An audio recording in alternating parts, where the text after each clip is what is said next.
Bukod sa inaabangang bagong 7-seater na SUV ng Mitsubishi ang Destinator na posibleng ilabas bago matapos ang taong ito sa bansa, ay may panibago pa palang SUV na inilabas ngayon ng brand na halos kasabay nito. Isang bagong modelo na talaga namang napapanahon sa dami ng makabagong features, bagong makina, lakas ng performance at katipiran kumonsumo. Ang siguradong papatok ngayon sa merkado, isa na siguro ito sa magugustuhan din ng marami pag nagkataon. Ang kabuang detalye at nilalaman kasama ng presyo nito ay aalamin natin. Pero bago yun, syempre, kung bago ka pa lamang po dito sa aking channel, baka naman kaibigan po tumang-click sa subscribe button pati na ang notification bell para naman update lagi sa mga video na gagawin ko pa. Alright, simulan na natin to!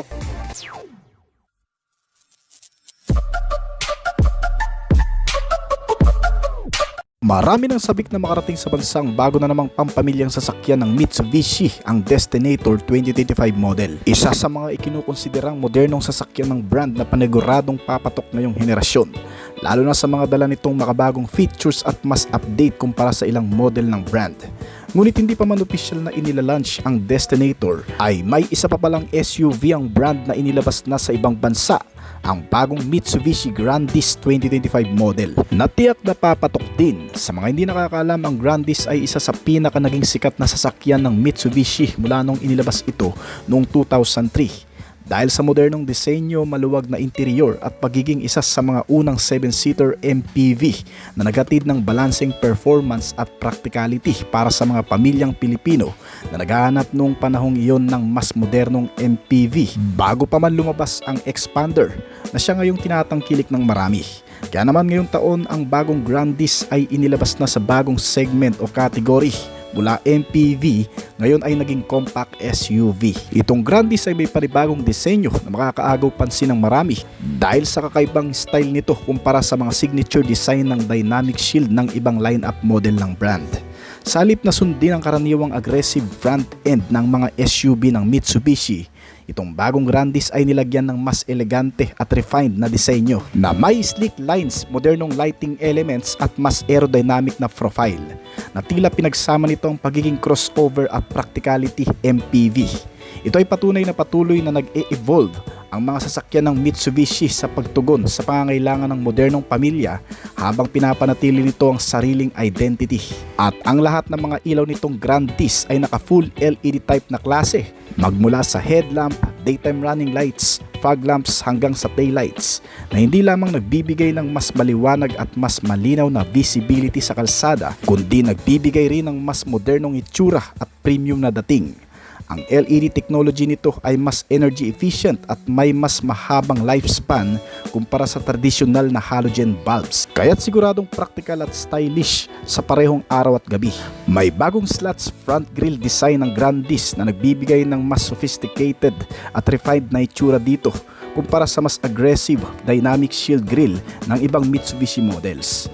Ang bagong disenyo nito ay binubuo ng mas manipis at horizontal na chrome or blackout slats na nagbibigay ng premium na karakter habang pinapanatili ang brand presence. At medyo papatok din ang hugis nito na mas kakaiba rin sa ilang modelo ng brand. Ang mas curve at aerodynamic ng Grandis ay nagpapakita lang ng bagong design at direksyon ng Mitsubishi na ngayon ay nakatuon sa comfort at refinement. Ang ganitong style ay hindi lamang para sa aesthetics kundi nakatutulong din sa fuel efficiency at noise reduction na mas akma sa taong naghahanap ng tahimik at kakaibang sasakyan. Itong bagong Mitsubishi Grandis 2025 model ay pinapagana ng dalawang klaseng makina nito, gaya ng 1.3 liter turbo gasoline direct injection engine na may kasamang mild hybrid system na kayang gumawa ng 140 horsepower at tumakbo sa bilis na 165 km per hour. Habang ang isang klase nito ay gumagamit naman ng 1.8 liter naturally aspirated engine na may kasamang dalawang electric motor generator at lithium-ion battery pack, isang full hybrid vehicle na gumagawa ng mas malakas na maximum output level na 155 horsepower at gumagawa naman ng bilis na umaabot ng 180 km per hour. Kaya naman itong sasakyan ngayon ang pinakabagong pantapat ng Japanese car automaker sa mga hybrid at electric vehicle ng mga Chinese manufacturer. Ang Grandis pagdating naman sa fuel consumption ay sobrang napakatipid daw ngayon kung tutusin Dahil sa makabagong electric powertrain nito, ang SUV na ito ay kayang kumonsumo ng mas matipid kumpara sa mga naka-natural engine. Base sa datos at espekulasyon ng ilang mga car owners sa mga bansa sa Europa, ito ay kayang magbigay ng hindi bababa sa 25 to 30 km per liter na fuel consumption rate. Yan ay hindi pa opisyal, pero kung magiging totoo man na yan ang konsumo nito, tiyak na mas magiging paborito ito ng mga Pilipinong nahihirapan sa laki ng gastusin sa pang-araw-araw. Well, kung pag-uusapan naman natin ang mga safety features nito, syempre bukod sa Mitsubishi Destinator na nakakuha ng mga advanced na pangkaligtasan, itong Mitsubishi Grandis 2025 ay hindi rin magpapahuli. Dahil ang bagong SUV na ito ay gumagamit din ng Advanced Safety o ADAS features. Ang bagong Grandis ay hindi lang basta safety equipped, ito rin ay may mas maraming active driver assistant features na para sa mas ligtas na pagmamaneho. Gumagamit ito ng adaptive cruise control na may stop and go functionality na mas lalong magiging kapaki-pakinabang sa mga matatraffic na city, dahil kahit hindi mo natapakan ng accelerator pedal at brake pedal habang nasa traffic, ay kusa na rin itong gagalaw alinsunod sa mga sasakyan na nasa harap nito. Meron din itong forward collision mitigation na may malakas na sensor sa harap para kung sakaling biglang may tumawid o humintong sasakyan sa harap ay hindi bastang mababangga, lalo na kapag di ka alerto, dahil kusa itong mag-a-apply ng emergency braking. Meron din itong blind spot warning, rear cross traffic alert at may rear automatic emergency braking din itong kasama na panibagong safety features nito para sa likod kapag paatras ka at may mga posibleng mabangga. Nilagyan din ito ng lane keeping assist, mayroon din itong lane centering assist, may emergency lane assist na magagamit naman sa mga highway. At isa rin sa pinakabagong safety features ng Mitsubishi na ikinabit sa modelong ito ay ang Occupant Safety Exit Assist features, na kung saan hindi lang sa pagpasok at pag-drive ang inaalalayan ng safety features na to, kundi pati na rin ang pagbaba para hindi magkaproblema sa mga busy highway. At meron din itong driver attention monitoring system na nagsisilbing warning kapag na-sense nito na inaantok, lasing o kaya naman inaatake na ang driver ng alta presyon. Wala nang kontrol sa manubela, ay otomatiko nitong pinapahinto ang pag-andar ng sasakyan sa gilid ng kalsada at nag-a-activate ng kusa ang hazard lamp system. At meron na rin itong bagong Grandis ng Intelligent Speed Assistant at Distance Warning para malaman at ma-maintain ang tamang bilis sa ibang mga sasakyan. At syempre gumagamit din itong Grandis ng Around View Monitor o 360-degree camera system. Meron din itong parking sensor, may camera sa front and rear bumper at marami pang mga basic na safety features gaya ng mga airbag sa loob, mga seat belt sa front and rear, may front and side impact beams, child safety lock at ISO fixed child anchor. Meron din itong mga kasamang suporta sa brake gaya ng anti-lock braking system, electronic brake force distribution, vehicle stability control, hill start assist at marami pang iba. Ang safety measure ng Mitsubishi Grandis ay hindi lang nakasalalay sa mga moderno at advanced na mga safety features nito, kundi kasama na syempre dito ang mga solidong body structure nito na may kasamang isang matibay at mahusay na frame chassis na may safety crumple zones. Gumagamit din itong Grandis ng matitibay na suspensions gaya ng front suspensions nito na double wishbone at rear suspension na torsion beam na may kasamang shock absorber at coil spring. Kasama na rin syempre ang mga stabilizer na nagpapanatili ng comfort, balance at stability. At pag-usapan naman natin ang interior features nitong 2025 Mitsubishi Grandis. Ang modelong ito ay may 5-seater, 2-row layouts.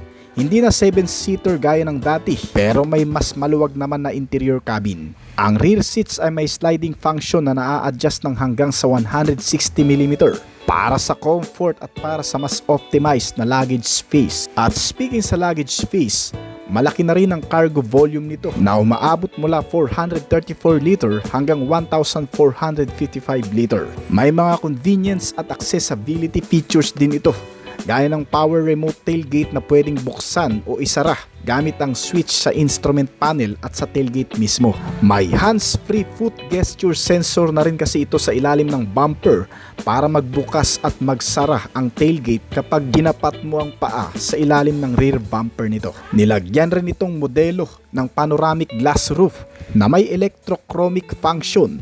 Ibig sabihin pwedeng gawing transparent o shade ayon sa gusto mo upang bawasan ang init o glare mula sa sikat ng araw. Nilagyan rin ito ng infotainment at digital connectivity features gaya ng 10.4-inch smartphone link display audio system na may Google built-in ng kasama. At particular din sa mga features nito ang wireless Apple CarPlay at Android Auto para sa seamless smartphone integration. May mga driving modes din ito na pwedeng pagpilian gaya ng Perso, Eco, Comfort at Sport. Maganda rin ang audio sound system nito at may kasama pang dual zone climate control sa aircon system na pangkaragdagang comfort. Nilagyan rin ito ng nanotechnology na naglilinis ng hangin na pumapasok sa loob nito para patayin rin ang mga virus na posibleng pumasok sa interior na nagdadala ng sakit sa mga pasahero nito. Sa panahon ngayon na kung saan mas dumarami na sa kalsada ang mga electric vehicle, ay mas maganda pa ring pagpilian ng mga hybrid vehicle mula sa mga kilalang brand gaya ng Mitsubishi Grandis na ngayon ay official pa lamang inilalabas sa Europa na nagre-range ang presyo nito mula sa estimated price mula 26,100 euro hanggang 30,300 euro na kung direkta natin i-convert sa Philippine peso, ito ay aabot mula 1,768,000 hanggang 2,053,310 pesos sa Pilipinas. Ang presyo na yan ay estimate pa lamang, hindi pa kasama ang VAT duties, import cost, transport at iba pang mga bayarin sa Pilipinas. Ngayong buwan ay inilabas ng Mitsubishi brand ang bagong update ng kanilang practical na 7-seater MPV na Mitsubishi Expander dito sa Pilipinas. Pero bukod pa rito ay may paparating pang bagong sasakyan ngayong taon ng brand na siguradong magugustuhan ng marami. Ang modelong ito ay mas advanced at mas maraming features kumpara sa ibang mga modelo ng brand. Na isa rin sa mga inaasahang magi-stand out na modelo ngayon ng Mitsubishi na panlaban sa mga modernong Chinese brand ngayong taon ay itong bagong Mitsubishi Destinator 2026 model. Ay talaga naman mapapabilib ka ng modelong ito. Ang disenyo kasi nito ay sadyang inilihis sa karaniwang style ng buong lineup ng Mitsubishi na nagbigay dito ng kakaibang karakter at presensya sa kalsada. Dinadala nito ang makabagong front and dynamic shield design na may signature Mitsubishi look pa rin naman. Kamukha ito ng bagong modelo ng brand na nasa Pilipinas na Mitsubishi X-Force. Mas pinalaki nga lang ang buong kaha nito. Kaya kung nagagandahan ka sa design ng Mitsubishi X-Force ngunit nalilitan ka sa interior capacity nito, much better na itong Mitsubishi Destinator 2026 ang isa siguro sa magpapasatisfied sa'yo. Dahil hindi lang yun mga kaibigan, bagamat kahawig ito ng Mitsubishi X-Force ay mas advanced pa rin naman ito sa mga nilalaman. Kagaya ng safety and security, interior tech features, comfortability, connectivity at marami pang iba. Itong Destinator ay meron ding T-shaped LED headlights, LED daytime running lights na nagbibigay dito ng mas futuristic na itsura. May pagkaragid din itong Mitsubishi Destinator kung titingnan kasi may mga skid plate ang front end bumper at rear end bumper nito na hindi lang nagsisilbing design kundi protection na rin para sa mga putik at maliliit na bato na hindi direktang pupunta sa engine components o under chassis nito. Malakas din ang stance nitong bagong modelo at may mataas na ground clearance. Yung harap ay nakalapat sa mas mataas na ground clearance na 214 to 244 mm na kung saan pinipilit ng SUV na ito na maging confident sa daan ang mga magmamaneho kahit sa malulubak na kondisyon dahil siguradong hindi basta-bastang tatama ang mga bato sa front bumper nito. Nilagyan rin itong gulong ng malalaking sukat ng alloy wheels na 18-inch at mga gulong na 225 by 55. At ang maganda pa sa Mitsubishi Destinator, talagang dekalidad at quality assured ang mga suspensions chassis na ginamit sa buong body nito na magbibigay dito ng mas matibay, pang matagalang gamit, ride comfort at durability. Sapagkat ang chassis frame nito o yung underpinnings ay ibinase sa B-segment SUV platform ng Mitsubishi katulad ng sa Mitsubishi X-Force pero mas mahaba ito na may 3 rows seating configuration. Ang materyales na to ay isang high strength steel na magaang, hindi kinakalawang at mas flexible. Nagbibigay dito ng mas mataas na rigidity body structure na nakadisenyo rin para sa safety ng buong cabin. Matibay kasi ang occupant cell nito para mabawasan ang deformation sa mga crash o pagkabangga.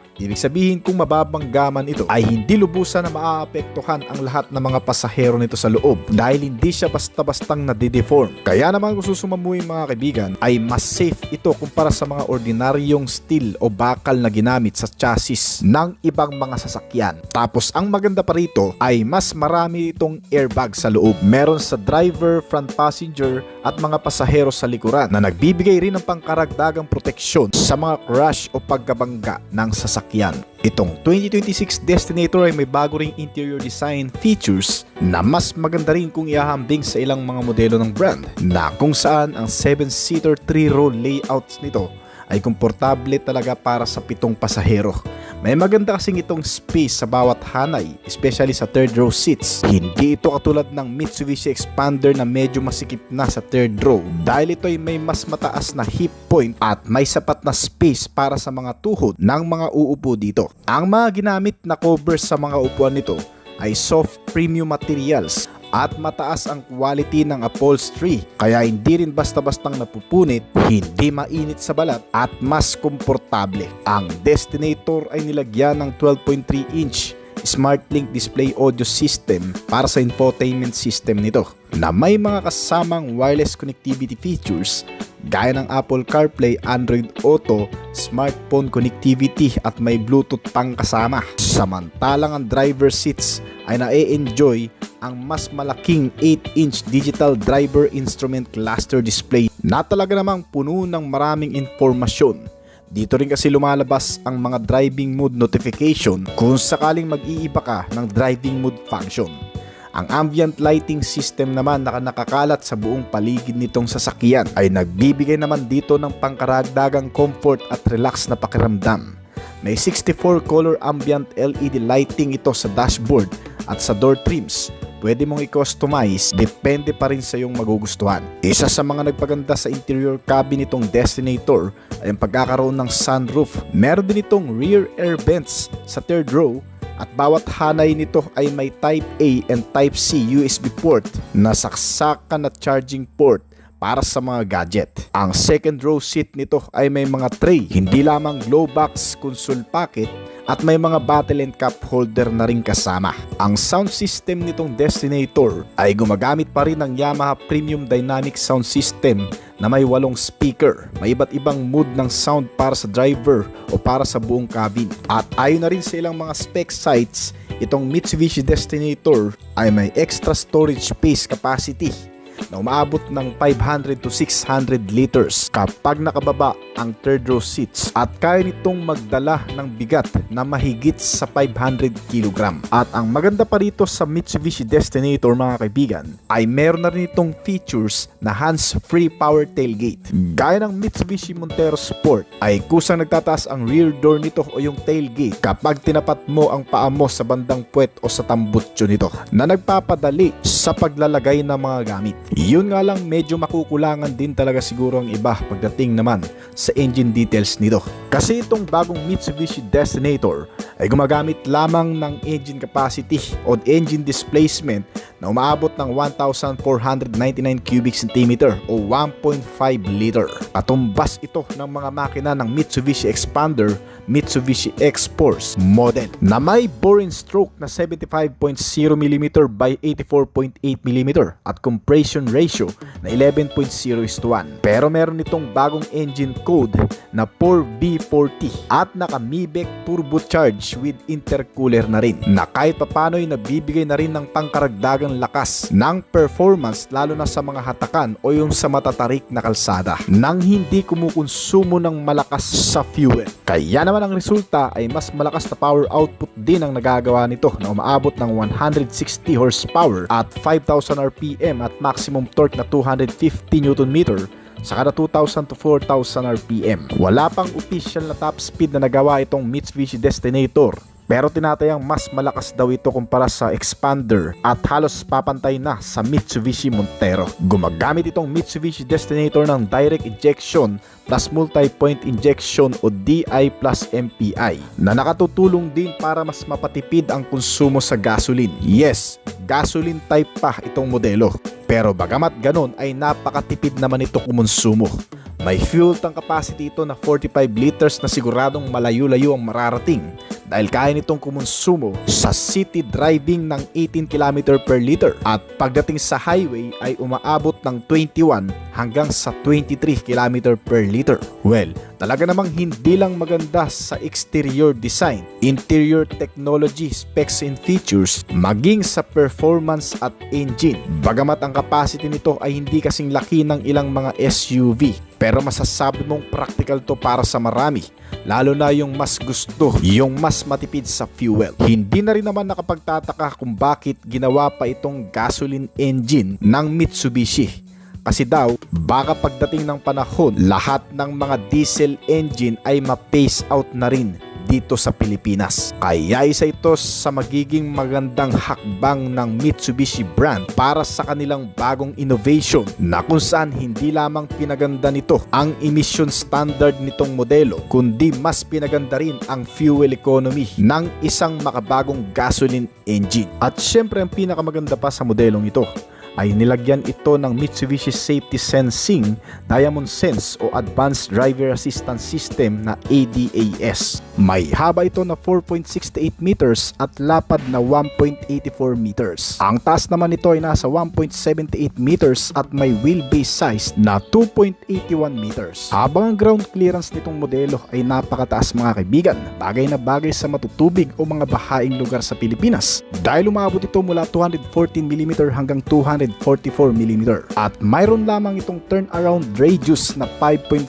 meter kaya hindi ka mahihirapang magmaniobra o mag-U-turn kahit sa masisikip na kalsada. Automatic power adjustable ang side mirror at may turn signal light din kasama na additional sa visual sign at visibility. Ilagyan na rin ito ng makabagong features na rain sensing wipers. Ang rain sensing wipers mga kaibigan sa mga hindi nakakaalam ay isang automatic na windshield wiper system na kusang nagsoswipe ang mga wiper nito kapag nagkaroon ng tubig o natalsikan ng tubig ang windscreen nito kahit hindi mo na pindutin ang wiper switch button. Isa pa sa automatic features nitong modelo na talagang in-upgrade ng Japanese brand ay ang pagkakaroon nito ng automatic on and off na LED headlights na kung saan ang mga ilaw nito sa harapan ay kusa rin nagbubukas at namamatay depende sa liwanag ng kapaligiran o sa dilim ng kondisyon ng lugar. Kung sakaling mapapasok ka sa isang tunnel na napakadilim, automatic na lang liliwanag ang headlights nito kahit hindi mo pindutin. Nilagyan na rin ito ng upgraded na aircon system na naka-dual zone automatic climate control na.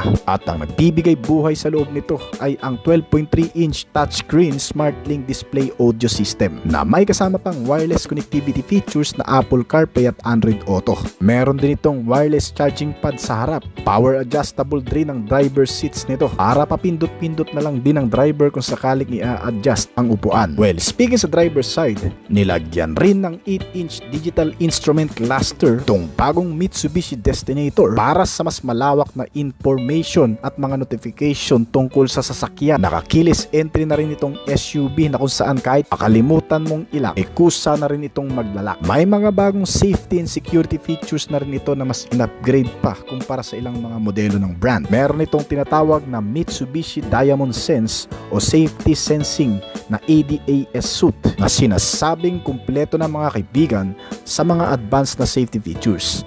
Gaya ng pagkakaroon nito ng forward collision mitigation, may adaptive cruise control system na rin itong modelo at kasama pa ang lane departure warning. May blind spot warning na rin at lane change assistance para sa maayos na pagmamaneho ay iwasan ang makasagi o makabangga at mas mapanatili ang kaligtasan.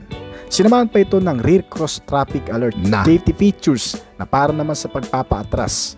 Meron din itong automatic high beam at bagong safety sense suit na leading vehicle departure alert, 360-degree camera, emergency stop signal at isang automatic emergency call after crash. Ang mga bagong features na ito siguradong magpapasabik pa sa'yo sa paglabas ng modelong ito. Kasi dito pa lamang nilalagay ng brand mga kaibigan ang mga makabago at advanced na safety features. At syempre bukod sa mga bagong features na yan, meron pa rin naman itong mga standard na safety features gaya ng dual front airbags at may pangkaragdagang 4 pa na airbags sa likuran. Sinama na rin ito ng anti-lock braking system at electronic brake force distribution.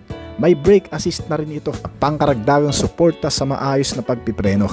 Nilagyan rin itong bagong Mitsubishi Destinator ng Hill Start Assist, Vehicle Stability Control System at Traction Control na kung saan ay mapapakinabangan mo naman sa mga biglang off-road o biglang likong mga kalsada. Marami rin itong mga parking sensor sa front and rear. May kasama pang reverse camera, multi-view camera system para makita ang buong paligid at likuran ng sasakyan kung sakaling nagpapaatras ka, lalo na sa masisikip na parkingan. Well, gano'n naman katibay itong bagong Destinator. Gumagamit ito ng unibody chassis na monocoque, isang integrated one-piece shell para sa rigidity at lightness, kung saan nagbibigay ito ng mas magaang sa timbang pero napakatibay na platform. At magamit din itong bagong Destinator ng makabagong Mitsubishi Rise na tinatawag o Reinforced Impact Safety Evolution, isang makabagong safety cell na nagbibigay ng mataas na torsional at bending rigidity na may high tension steel reinforcement sa door at side pillars at roof rails na rin. Nagbabawas ito ng deformation sa crash habang pinoprotektahan ang mga occupants sa interior nito. Well, pagdating sa mga suspensions, ito'y gumagamit sa front ng MacPherson strut setup na suspension at rear suspension naman na torsion beam axle configuration. Kaya kung balak mo itong lagyan ng mga all-terrain tires aftermarket, ay bagay na bagay din talaga dito kasi pwede itong isabak sa mga off-road condition. Bibigay kasi ang magagandang suspensions nito ng magandang riding comfort at stability, lalo na sa mas malulubak na kalsada. At ang braking system naman ito ay gumagamit ng parehong ventilated disc brake sa front and rear para sa reliable stopping performance. Tumitimbang itong bagong Destinator ng 1,495 kg na inaalalayan ng solid chassis at suspension tuning para sa kalidad ng ride at